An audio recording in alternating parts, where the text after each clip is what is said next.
Michelle. Kaya ako makituro. So, para to sa grade 3 Daphne. Sa pagpapasalamat ko na nakapag-aral ako kay Ma'am Michelle at nakaabot ako ng grade 3 Daphne. Guys, ngayon, ipapahayag ko sa inyo kung anong kahalagahan ng science sa atin. Magpapaliwanag ako. Ang science kasi ay laging maganda. May natutuhan. Tapos pwede din makagawa ng mga kagamitan, potions, kapag ginagamit ang science. So, may sasabihin ako, ganito ang science. Kahalagahan ng halaman sa tao. Yun guys. Wait lang guys. Katulad ng mga hayop sa ating paligid, ang mga halaman ay mahalaga rin sa mga tao at sa iba pang may buhay. Ang kakayahan nitong makagawa ng sarili nitong pagkain ay isang dahilan kung bakit napakahalaga nito sa mga tao at hayop na umaasa ng kanilang pagkain mula rito. Pagkatapos ng aralin, inaasahang maibibigay mo ang kahalagahan ng halaman sa mga tao.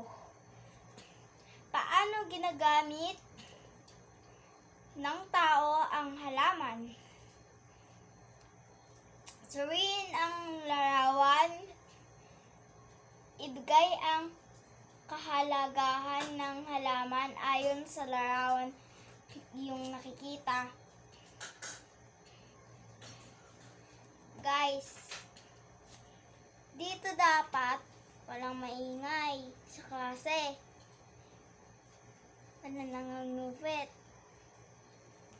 Dapat kasi sa science magaling kayo. Kaya dapat lagi kayo magaling. Tulad ng example.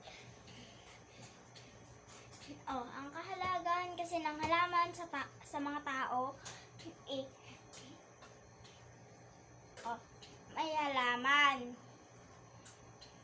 Dapat kasi, guys, lagi kayong maganda sa halaman kasi pampaswerte yung halaman. Example na sasabihin ko. Kung hindi nyo aalagaan ng halaman, hindi kayo gaganda ang buhay kasi pampaswerte ang mga halaman, kaya lagi nyong alagaan. Mga kahalagahan ng halaman sa tao. 1. Pinagkukunan ng pagkain. Ang halaman ang nagbibigay ng pagkain sa mga tao. At hayop, nanggagaling ang pagkain sa kanilang prutas, bulaklak, buto, tangkay, dahon, at ugat. Ang mga halimbawa ng pagkain na nakukuha sa halaman ay ang prutas gaya ng saging, dragon fruit, at pinya. Mga gulay tulad ng kangkong, talbos, ng kamote, at pechay, butil gaya ng bigas, mais, munggo, at marami pang iba. So guys, yun lang. Bye-bye!